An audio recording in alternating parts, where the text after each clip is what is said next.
Thank you everyone for joining us and welcome to this webinar.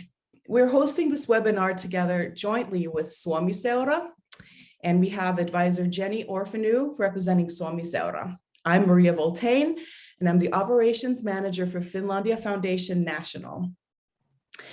We have two subject matter experts here today, a New York-based Ann-Christine Westerlund from West-Musa Inc. and Helsinki-based Anne Nikula, or Anne, from Nikula Legal.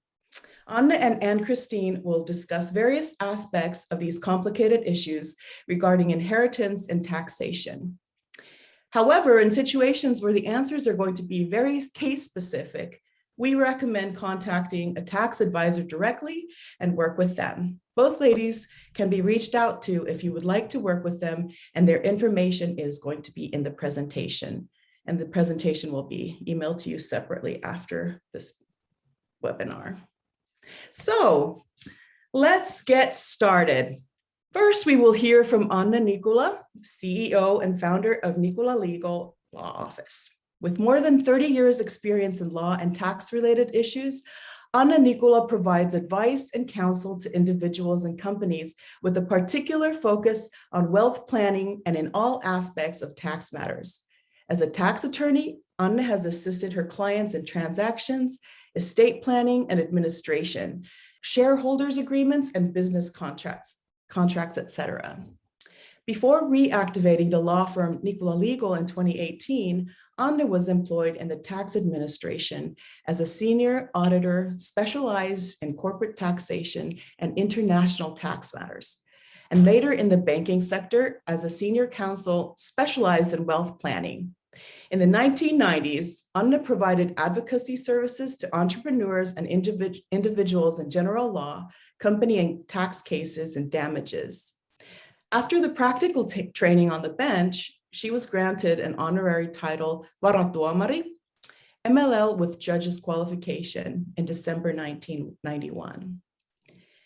And after Anne's presentation, we will hear from Ann-Christine Westerlund, CEO and founder of West-Musa Inc. It started with Stevie Wonder. The global superstar performed in Finland in 1984, and Ann-Christine Westerlund of Ernst & Young Helsinki was assigned to determine whether Mr. Wonder was obliged to pay taxes in Finland. Ann-Christine was first a partner at Ernst & Young Helsinki from 1986 to 1990, and then in New York from 1990 to 1993, after which she founded her own company, West-Musa Inc. She has a deep understanding of both Nordic and US tax regulations, and her fluency in English, Swedish, and Finnish make her the West-Musa team uniquely qualified to handle US tax returns and US Nordic tax-related questions. A leading light in the Nordic community in New York, Ann-Christine is an active member of leading Nordic American professional organizations and the International Taxation Committee, New York State Society of CPAs. A lover of sport and the outdoors, Ann-Christine has completed numerous marathons and half marathons, including the New York, Helsinki, Stockholm, and Rotterdam marathons.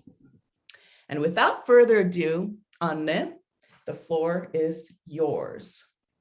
Well, hello, everyone. Can you hear me? Yes. Yes. Okay, good. Well, thank you for inviting me to this seminar, and I welcome you all who are online. I talk issues related to succession law and compare the US system with the Finnish system. Well, I was introduced, so I go to the timeline. Thank you. The timeline of succession matters includes the anticipation and preparation period that is one of the most important periods when you think about your succession and your inheritance issues. Estate inventory stage starts immediately after the death of the deceased, and finally the estate administration that may go on for years. Estate planning should be done in good time and when you are still capable of doing things yourself. One of the things I haven't listed here is a durable power of attorney to be used in case you get seriously ill and are unable to take care of your matters yourself. A durable power of attorney is a document to be used so that your financial matters don't get messed up.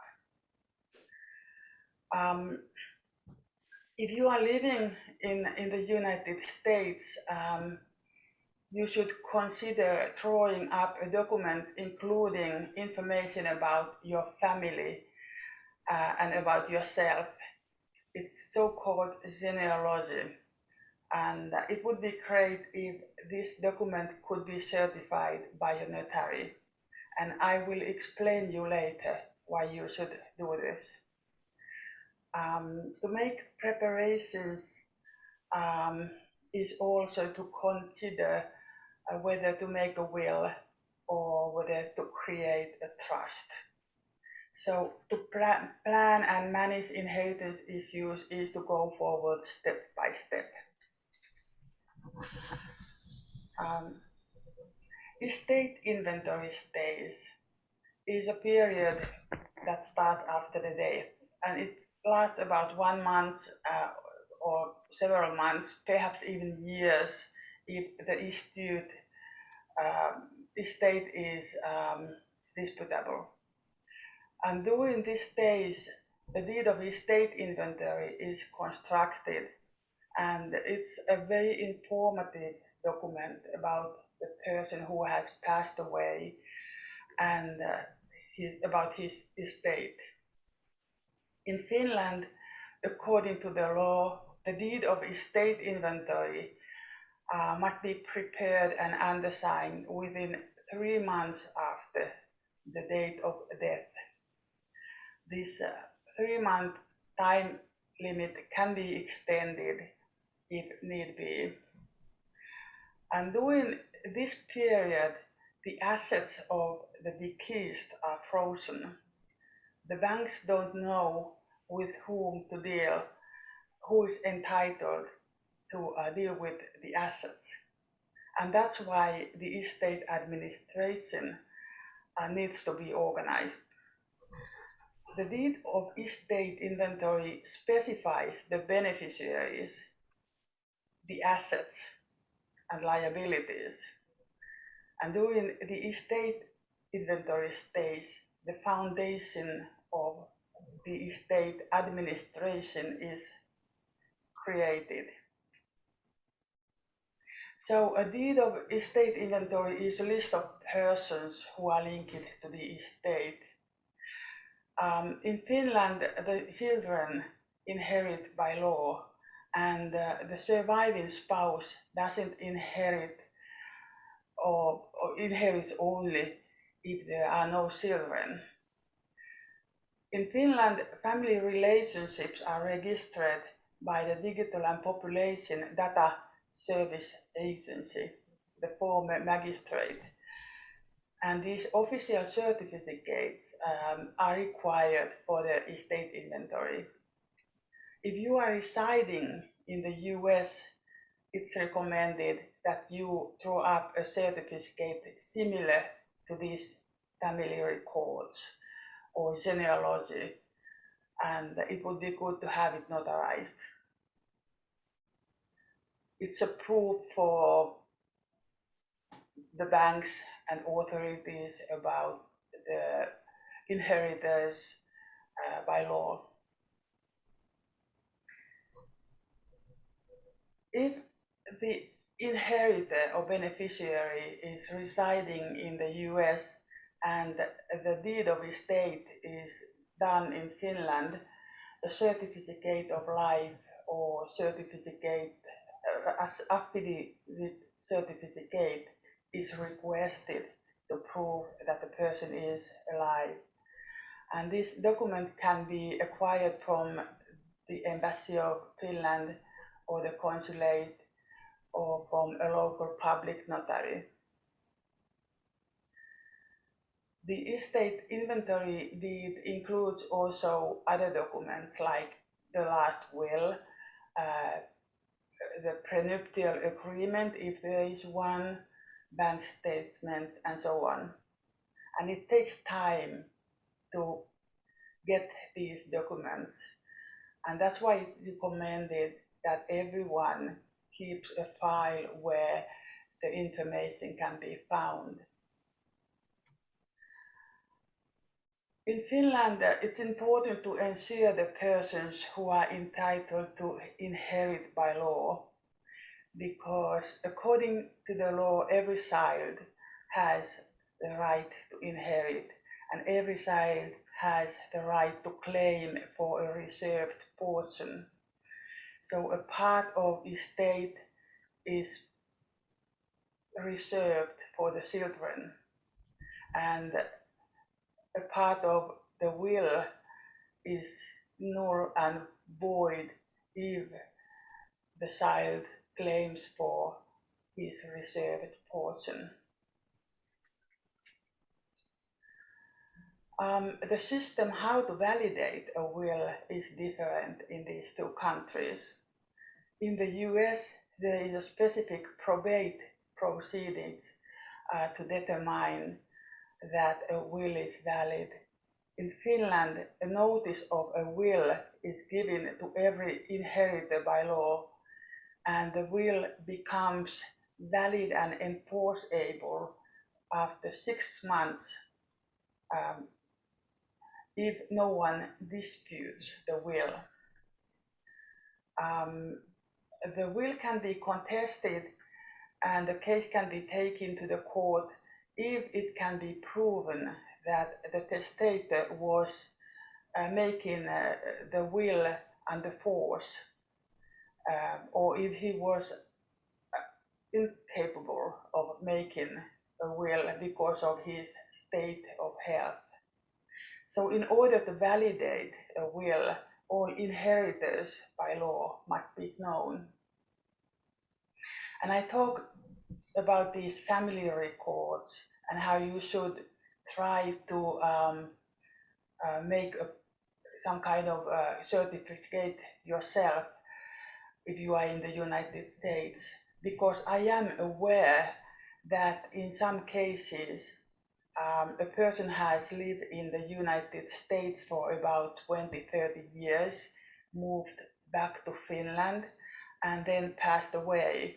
And if there is a gap in official certificates, and if there is a possibility that the deceased could have had a child in the United States, the bank may refuse to give the assets in the bank account to anyone.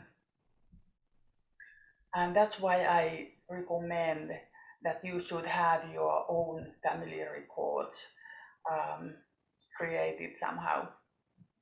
This kind of documentary is important if there is any registered property like land, or if there are assets in a bank or investments in an investment company. Anyway, the deed of estate inventory is also a tax declaration, and it must be submitted to the tax office within 1 month after it was undersigned.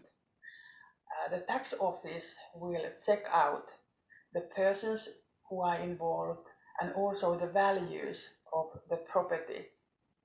And there is a place for tax planning in considering the values of the property. It's also worth thinking about the future steps, whether you are going to sell the property or whether you are going to keep it. It's good to know that the tax on selling profit is higher than the inheritance tax. So you could plan your taxation in advance. After the inventory stage, the estate is somehow defined, and we should know the persons involved and their rights and obligations. The estate administration corresponds to joint ownership. The inheritors and beneficiaries constitute the estate administration, and all decisions concerning the estate are made jointly. The surviving spouse may be involved in the estate administration if she has any marital rights concerning the property, or if she is a beneficiary in a will. If there is no prenuptial agreement, marital rights and the position of the surviving spouse must be sorted out before the estate can be divided by the inheritors and beneficiaries. If there is a dispute concerning the estate that cannot be settled in an amicable way, the party may take the case to a court and apply for an administrator to be nominated. The administrator appointed by the court has the capacity to make independent decisions, and he has the power to divide the estate and distribute the assets to the beneficiaries. In taxation, the estate is a separate entity.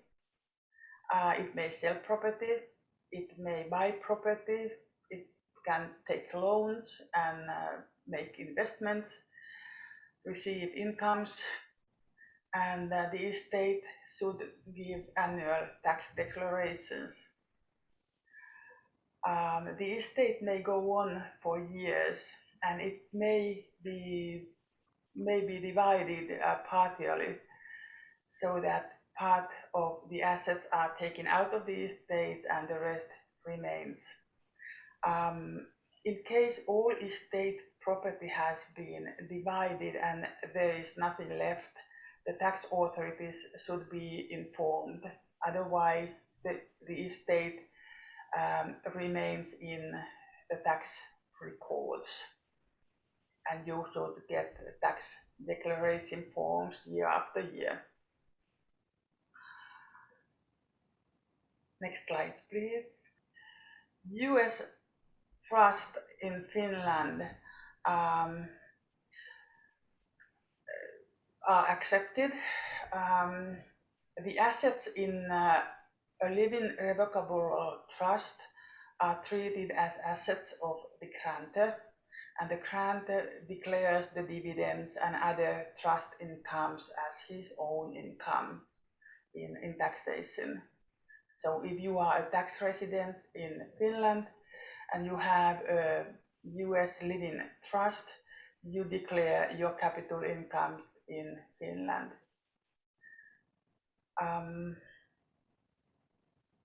Also, irrevocable trusts are regarded as separate entities, and the assets are not the assets of you. As far as I understand, irrevocable trusts are separate entities also in Finland. However, there is no such corresponding system as trust system in Finland, and that may cause some confusion. A certain investment insurance arrangement during your lifetime could be regarded as a living trust in Finland, or you could set up a foundation and separate certain property from your estate. But you should also consider the legal costs and running expenses of all arrangements. There may be tax consequences related to transfer of property into a trust. So every trust arrangement should be studied and considered case by law. There is the estate tax treaty or inheritance tax treaty between the United States and Finland, and it is to be applied to bilateral situations.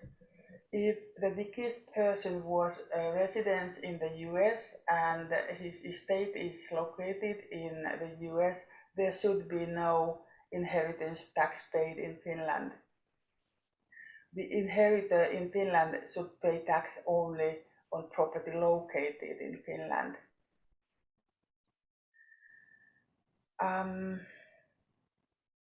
If a beneficiary who is living in Finland receives payment from a US trust, the banks and financial institutions are required to ask about the origin of the money transfer because of the anti-money laundering legislation. And for this purpose, the beneficiary in Finland should be prepared to present trust documents to the Finnish authorities.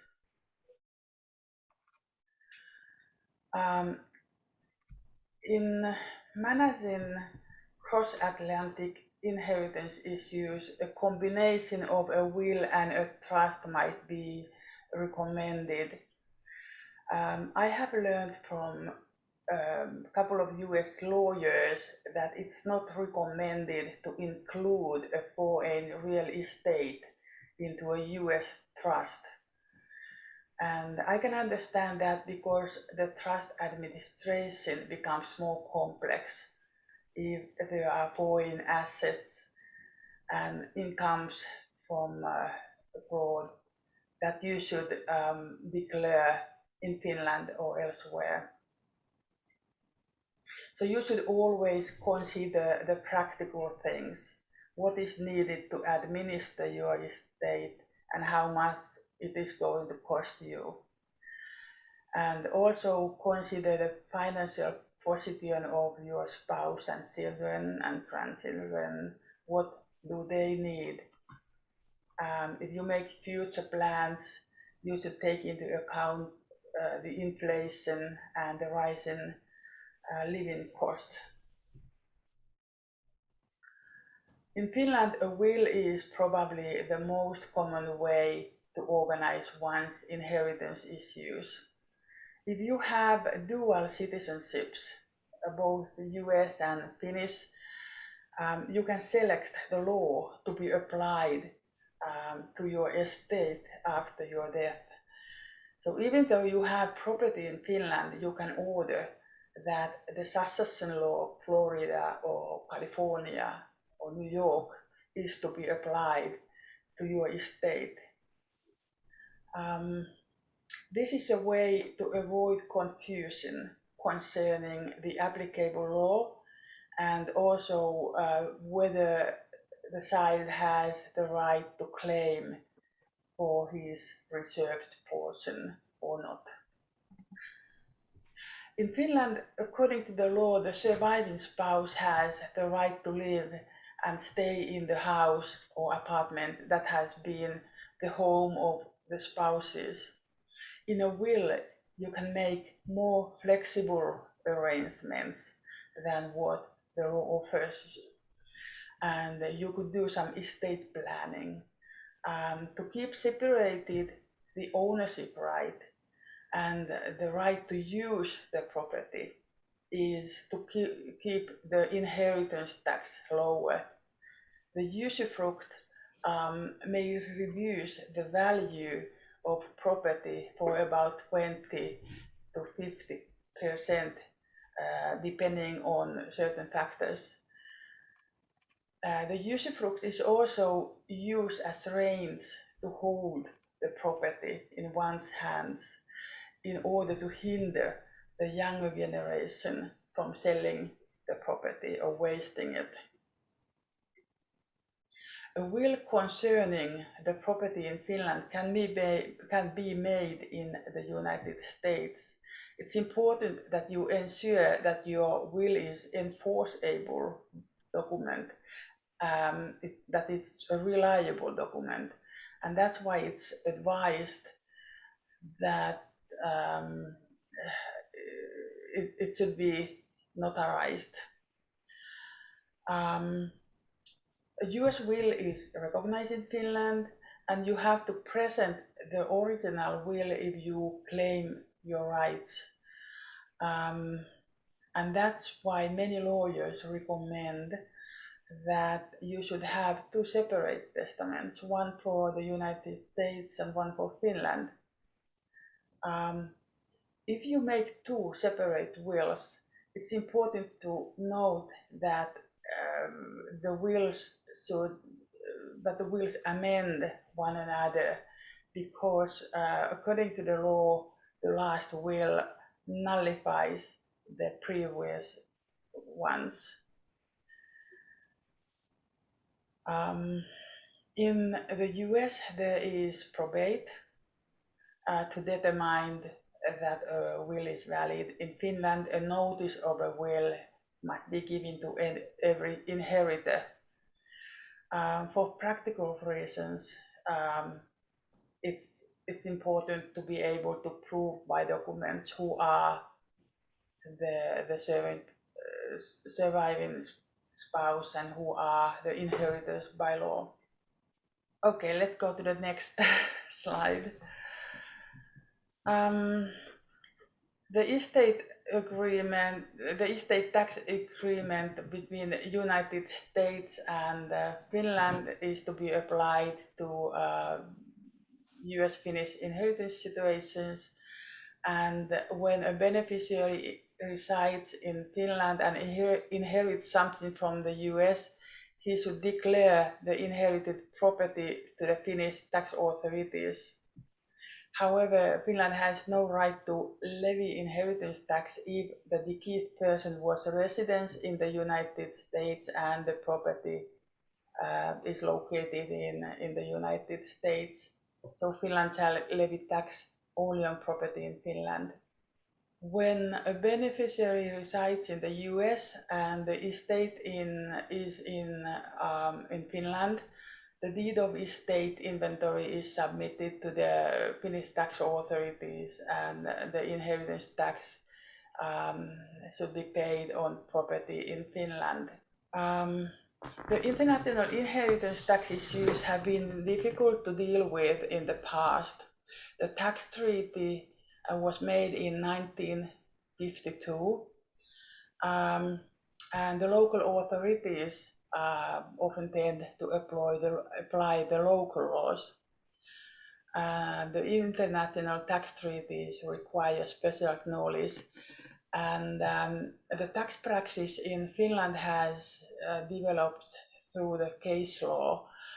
I was employed in the tax administration, and in 2010 it was quite common that a US trust was regarded as an inheritance received by a Finnish resident. At the moment, Finnish authorities accept the president of the Supreme Administrative Court, that was given in 2014, and according to this decision, the US estate of a US resident is taxed only in the United States. Next slide. There's estate tax in Finland. I took just some examples. In the US, you talk about the estate tax as the tax is levied on the estate.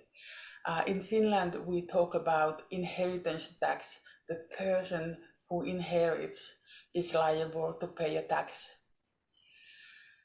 And the lowest taxable legacy is 20,000 euros. And this chart is just to give you a picture of the level of the Finnish inheritance tax.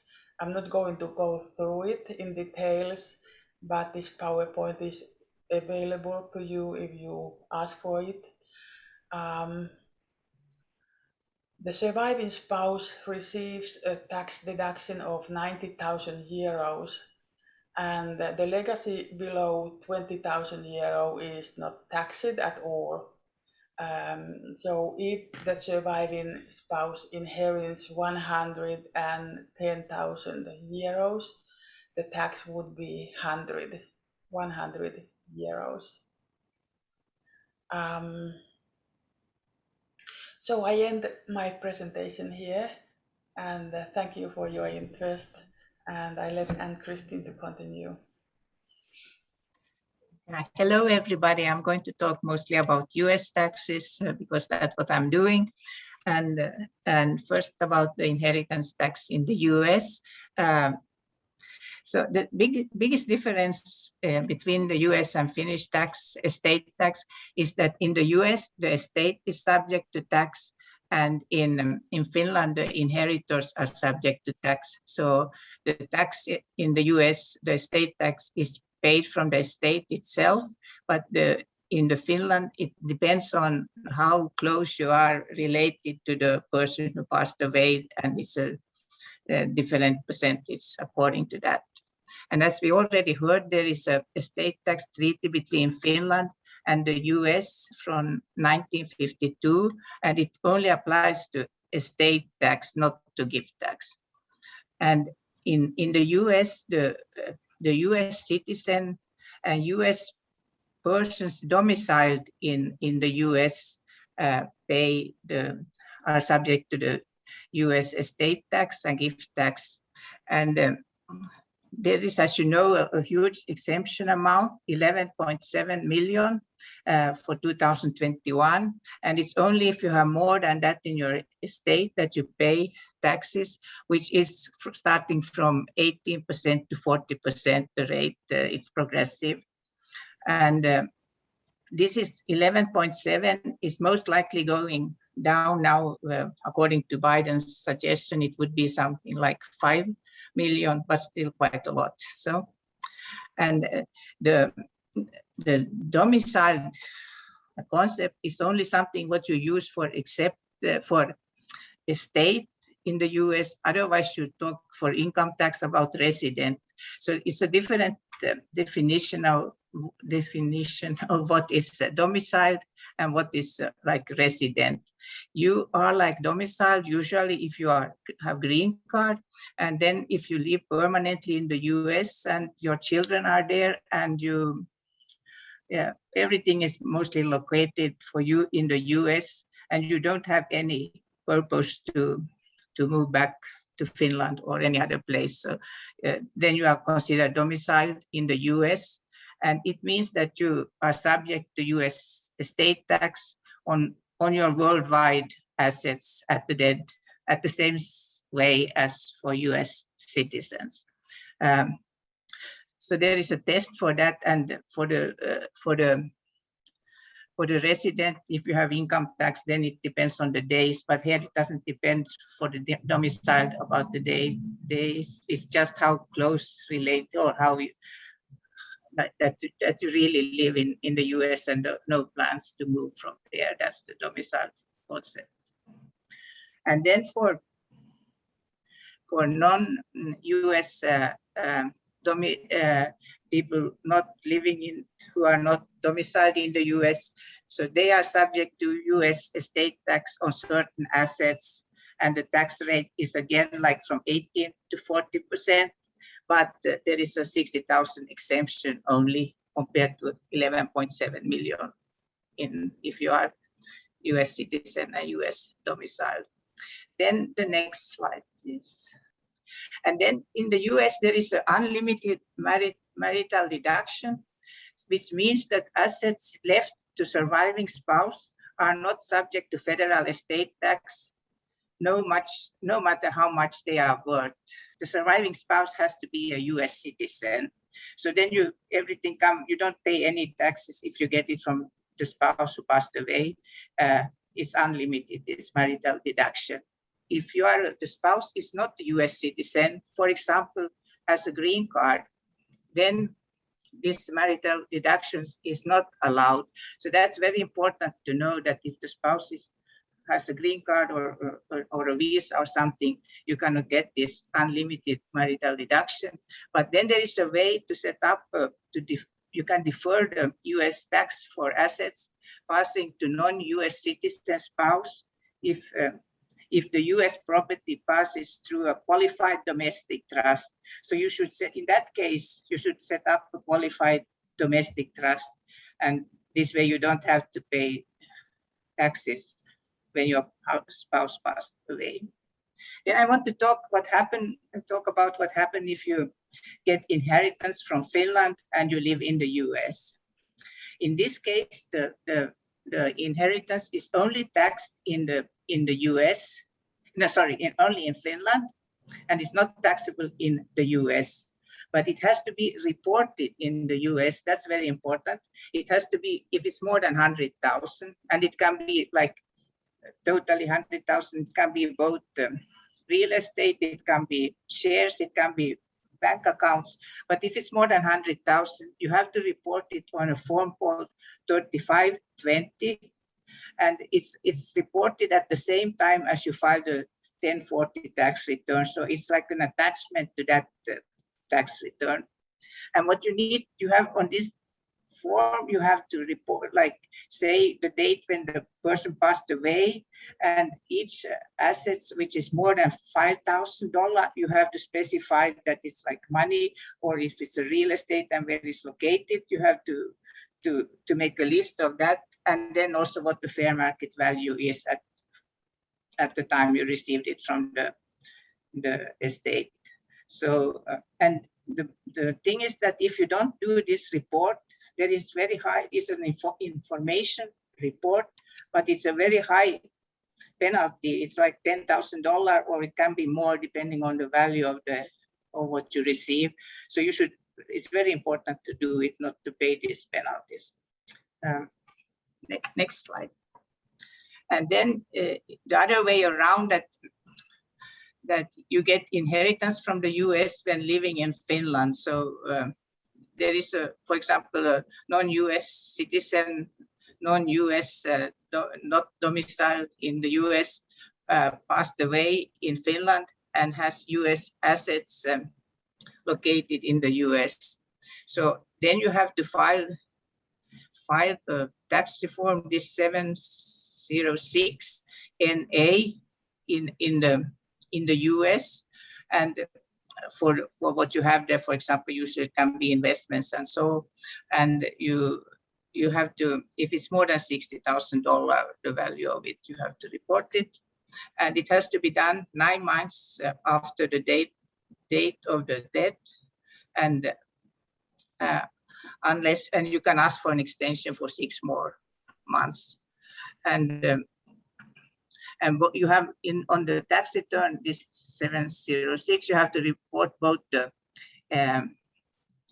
US gross estate, the estate in the US, and the gross estate outside the US on separate lines. So everything has to be reported in the US. And it will also be taxed from 18 to 40% after a deduction of a $13,000 credit. I think that was what I had mainly, but I would like now to answer some questions I already went through. I think that wasn't this the last slide, or I have some questions I already went through and I want to comment on them, and then maybe for the rest, Anne can then respond what is not really my. So the first was from, just a second, it was from. Let's just use first names, by the way. Let's just use first names. I just have them by last name. That's a problem. Oh, okay. There you go. Okay, so there was from Taylor. He asked about U.S. shelter and financial assistance to the daughter. Regarding the financial assistance to the daughter, there is not so much you can really do in Finland. You can give like $5,000 as a gift every third year. So that's what you can do, like So I cannot now at least think about something else. And I don't really know about what you mean by US shelters and what kind of assets you have in the US. So if you like, you can contact me later, but I don't really want to answer that because it's not really clear for me. And then Lena Scott asked about what need to be reported in Finland when you live and you are a US citizen in the US. That's, I understand, mostly like not related to estate, but so generally if you have a house or an apartment in Finland and rental income, it has to be reported in Finland. And then if you have dividends and interest has to be reported. So mainly what kind of income you have in Finland has to be reported in Finland, except like capital gains from shares. According to the tax treaty, it's only taxed in the US when you live in the US. And then, of course, if the bank accounts is very important. I forgot to remember that when I spoke about this 3520, that the F-bar is very important, because usually when you inherited something, you will have more than $10,000 on the bank account in Finland, and then this has to be reported on the F-bar every year you have. And it's only so, for example, that if you have 5,000 on one bank account and 6,000 on another, it's counted it's counted as more than 10,000. And that's during the year, it's not by the end of the year. So you have to go through and see, did you have together this more than 10,000? And then in that case, on the F-bar, you have to report the account number, the maximum amount, and the name of the bank and the address. And it's reported at the same time when you file the tax return in the US, but it's a separate report. It's because it's separately reported. And then Pulkkinen asked about he's moving to Finland, and he has investment in the US, and he's wondering what's happening to them. And the thing is that if you have IRAs or 401ks, I strongly recommend that you take out the distribution and invest it in another way, because otherwise it will be taxed as income. And they now also have new regulations in Finland that they will tax this as income in Finland, the IRAs and the 401ks as ansiotulo or like income, and it's much higher taxed in Finland than in the US. So therefore, if you have them and you plan to move to Finland, you should take them. You should already invest them in a different way in the US. And also like Roth IRA, which is not taxed before, it's also maybe good, because in that case it will be taxed as pääomatulo in Finland, and it's much higher than the capital gain in the US. So that's good to think about. And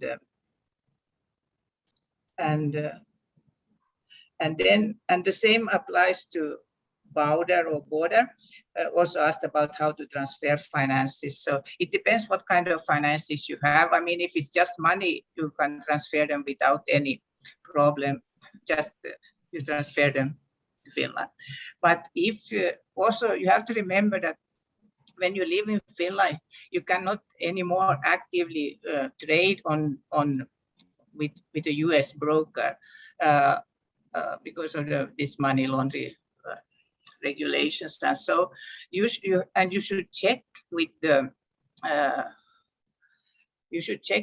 brokerage firm. Sometimes they allow you to do for some time or some transactions, but generally you cannot continue to do trading with stocks when you live in Finland regarding what you have already in US. I mean, you can buy US stocks in Finland, but not with the account you have in the US. So you should also give that some thoughts, that if you should sell the shares in the US and then transfer the money to Finland. And then Howell asked about that she has a if she dies in Finland and the daughters are in the US, what happened? So the thing is, yeah. So in that case, this the daughters pay the taxes to Finland, and then they have to report this on 3520 on the tax return as an information, as I already spoke about. And also, Mogavero asked about the inheritance tax, that she has paid the inheritance tax in Finland, and then she plans to sell the house in Finland, and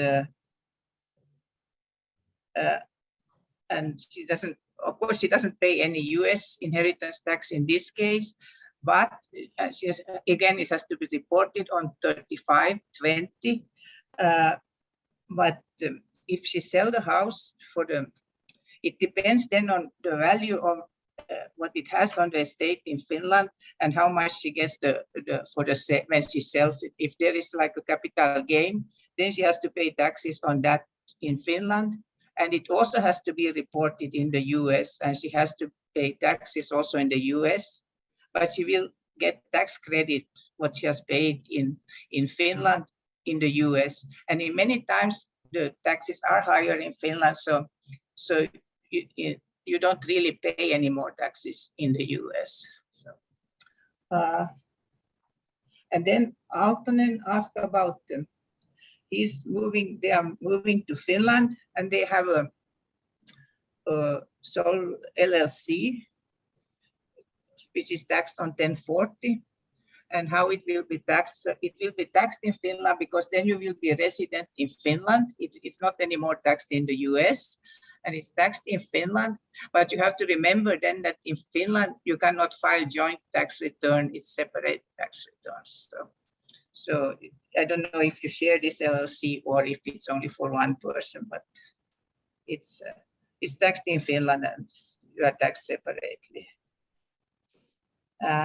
And then Mäkipää asked about that he has a friend. She has quite a lot of estate in the US. She lives in the US, but she would like to give part of the inheritance to her cousins in Finland. But then when he informed her that she has to pay taxes, they have to pay taxes in Finland, they came up with the idea to instead to have buy a vacation home house in Florida. And the question was if then there is any taxes. And I think this could work quite good because then there is no transfer to Finland, so they don't have to pay anything in Finland. And in the US, because of the state tax is very high anyway, so there will not be any taxes. So it could be a good idea to buy this house in Florida, and then they could inherit it. The cousins could inherit it without paying any taxes. That's what. Of course, you have to know all the details because you can't be very clear, but that's what I feel. And then Langbein asked about this 3520, like if it makes a difference if it's shares or bank account or you own some land. No, you only have to state them in the US, but it doesn't make, everything has to be stated on this 3520, but you don't. It doesn't make any difference. So okay, so that's what my question, what I could answer on the questions.